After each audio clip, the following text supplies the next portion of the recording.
गुस्सा हुआ छूमंतर।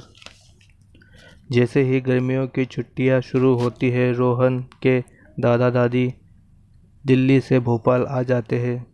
10 साल का रोहन और 6 साल की उसकी छोटी बहन मीतू दादा दादी के साथ खूब खेल कूद के खुश रहते हैं। लेकिन इस बार बात कुछ अलग थी। दादी बहुत परेशान थी। यह देख रही थी कि जब से आई है रोहन घर में किसी से बात नहीं करता।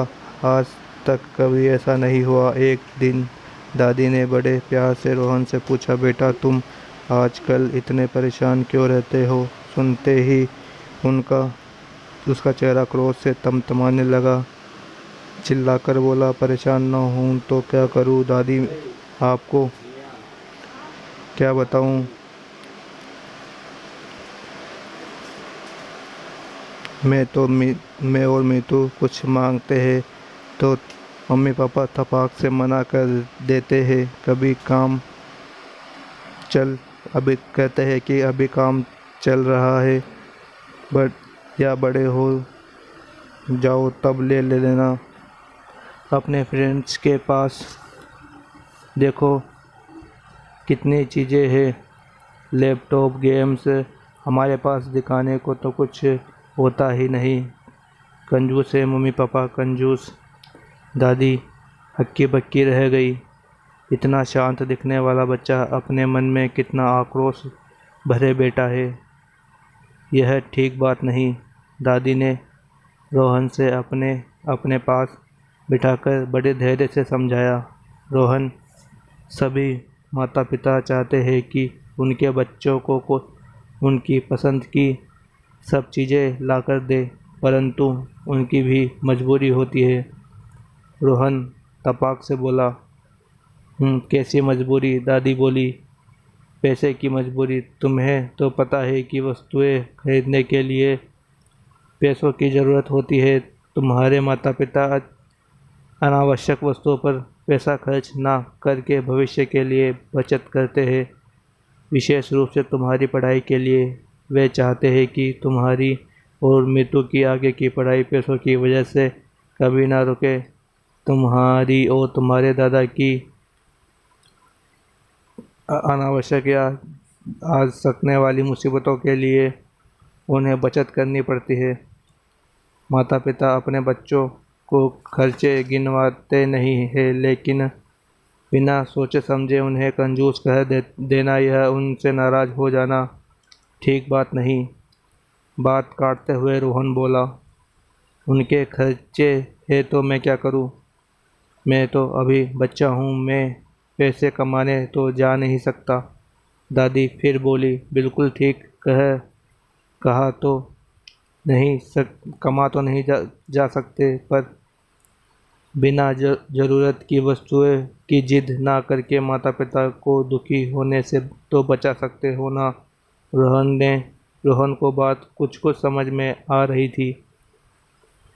प्यार से दादी से लिपटते हुए बोला, हाँ दादी, मैं समझ गया। मेरे मम्मी पापा मुझे और नीतू को बहुत प्यार करते हैं। वे हमें सिर्फ फालतू की चीज़ों के लिए ही मना करते हैं, ज़रूरत की चीज़ों के लिए और ज़रूरत की चीज़ों के लिए नहीं। और यह भी समझ में आ गया कि मम्मी पापा कंजूस नहीं है, समझदार है।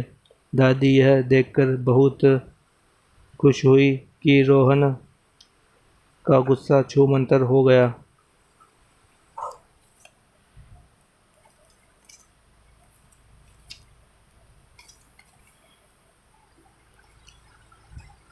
चिलक मौसी और कोआ। एक बड़ा बरगद का पेड़, उसमें एक चिलक चील रहती थी। प्यार से सब उसे चिलक मौसी कहते थे। चील के दो बच्चे थे, मुनमुन और चुनमुन। दोनों बहुत शैतान थे। एक बार चील की सहेली की शादी थी और उसे शादी में जाना था। वह बच्चों से बोली, देखो मैं तुम्हारी चंपा मौसी के शादी में जा रही हूँ। रात को देर से आऊँगी। तुम दोनों घर में ही रहना, कहीं बाहर नहीं निकलना। मैं तुम्हारे लिए पूड़ी कचौरी और लड्डू लेकर आऊँगी। चिलक मौसी शादी में जाने के लिए तैयार हुई। उसने लहंगा ओढ़नी पहनी, माथे पर बोला लगाया, कानों में झुमकी, गले में हार, हाथों में चूड़ियाँ और वह पैरों में घुंघरू वाली पायल पहनी। आंखों में काजल, माथे पर बिंदी लगाई। बड़ा सा पर्स टाँगकर चिलक मौसी बाहर निकल पड़ी। पायल की छम छम आवाज़ सुनकर सभी पक्षी, तोते, गिद्ध, चिड़िया, कौवा अपने अपने घोंसले से बाहर निकल गए। चिलक मौसी, आज इतनी सज धज कर कहाँ जा रही हो? अरे मैं अपनी सहेली चंपा की शादी में जा रही हूँ। तुम सभी मेरे चुन्नू मुन्नू का ध्यान रखना, चिलक मौसी ने कहा। सामने नीम के पेड़ पर एक कौवा यह देख कर मुस्कुराता हुआ सोचा, चलो आज बढ़िया मौका है। चिलक अपनी सहेली के घर दावत का मज़ा लेगी और मैं उसके बच्चों को खाकर। पूरे दिन मुन मुन चुनमुन मुनमुन पेड़ पर ही उछल कूद करते रहे। वह अंधेरा होते ही दोनों चुपचाप अपने घोंसले में जाकर सो गए। कुछ ही देर बाद कौवा चिलक मौसी के घोंसले में जा पहुंचा। कौवे ने यह एक ही झपट्टे में दोनों बच्चों को अपने पंजों में दबाया और सामने नीम के पेड़ पर वो अपने घोंसले में ले गया। कौवे ने अपनी पत्नी से कहा, देखो गुल्लू की माँ, आज हमारी दावत का इंतजाम हो गया। मुनमुन चुनमुन के रोने की आवाज़ सुनकर कौवे का बच्चा गुल्लू भी बाहर आ गया। उसने चील के बच्चों को देखा तो बोला, अरे नहीं पापा, इतने प्यारे दोस्तों को मैं आपको खाने नहीं दूंगा। मेरे तो कोई भाई बहन नहीं है साथ खेलने के लिए। अपने लाडले गुल्लू की बात भला वो दोनों कैसे टालते। कौवे ने अपनी चोंच से उन्हें पानी पिलाया और रोटी खिलाई। फिर पुचकारते हुए बोला, बेटा बे, बे, बेटा रोना बंद करो। तुम्हारे माँ थोड़ी देर में घर वापस आ जाएगी, तब तक तुम गुल्लू के साथ खेलो।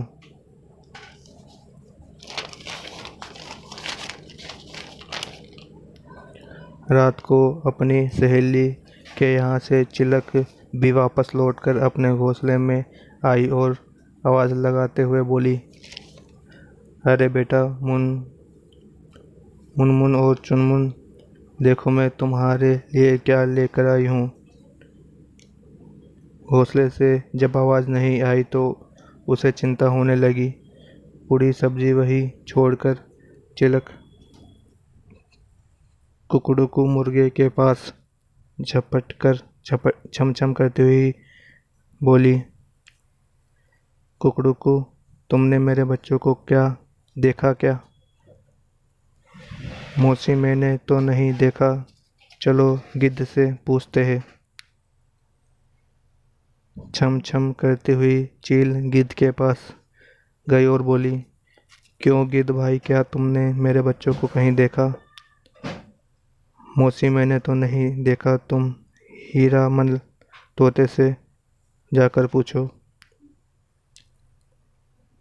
चिलक मौसी तोते के पास जाकर बोली, हीरामन, मेरे बच्चों को तुमने देखा क्या? नहीं मौसी, मैंने तो देखा नहीं। चलो चलते हैं, मोर से पूछते हैं। मोर ने जब तिलक मौसी से पूछा तो मोर ने कहा, मौसी आज तो मैं जंगल में डांस की प्रैक्टिस कर रहा था। तभी बरगद के पेड़ पर बैठा उल्लू बोला, मौसी रात के अंधेरे में कोए को आपके घोंसले की तरफ जाते हुए मैंने जरूर देखा था। हो सकता है वो ही बच्चों को ले गया हो। यह सुनते ही आगे आगे चिलक मौसी और सब पक्षी की टोली उसके साथ नीम के पेड़ पर जा पहुंची। चिलक मौसी चिल्लाते हुए बोली, अरे ओ कौवे बाहर निकल, तुमने मेरे बच्चों को कहाँ छिपाया है?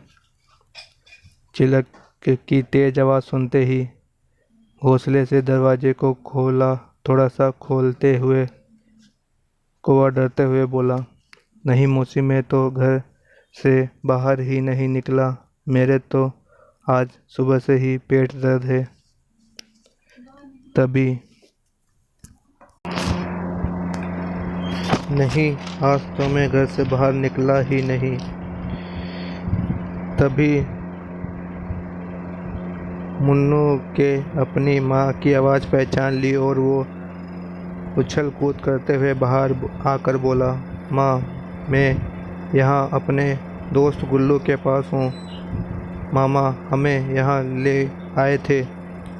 चिलक ने छटपटा मारते हुए कहा, कोई आज मैं तुम्हें जिंदा नहीं छोड़ूंगी। तभी बीच में ही चुनमुन चिल्ला पड़ा, नहीं माँ, मामा बहुत बढ़िया है, उन्हें मत मारो। अपने साथ हम गुल्लू को भी ले जाएंगे, घर पे लड्डू खिलाएंगे। चिलक मौसी अब अपने अपने घर मुन्नू चुन्नू के साथ गुल्लू को भी लेकर जा पहुंची। रात में चिलक मौसी ने वहाँ लड्डू पूरी सब्जी की दावत हुई, जिसमें कौवा सहित सब पक्षी शामिल थे। इस मौके पर कौवे ने चिलक मौसी से माफ़ी मांगी। चिलक ने उसे माफ़ कर दिया। तभी पार्टी के बाद सब वापस लौट गए।